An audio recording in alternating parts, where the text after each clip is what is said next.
I'm really excited about the ABB traction business in Australia. We have a strong, skilled people and the production here in Australia with the very high technology products to support the rail industry in Australia and New Zealand.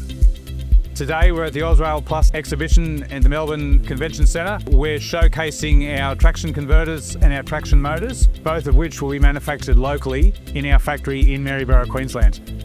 And this not only the technology perspective, but it also saves 20 to 30% energy saving compared to the two-level traction converter.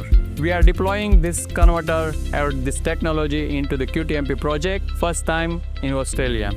Talking to people today, we're hearing a lot about how important it is for the quality of the motors and the service work to be done. We're seeing this come through with lots of contracts, people coming back to us time and time again, because ABB Motion Service provide that quality service that they can rely on.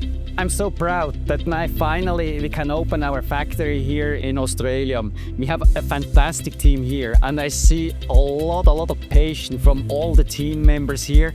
ABB is really excited about the future, and we are really ready to provide and localize more converters, motors and battery. We're set up not just for the QTMP project, but for other projects that come on board as well. We like to think that QTMP has been the catalyst for us setting up. We'll be continuing to manufacture, continuing to work with the supply chain that we've established for this project, and this will provide employment opportunities and supplier opportunities for generations to come.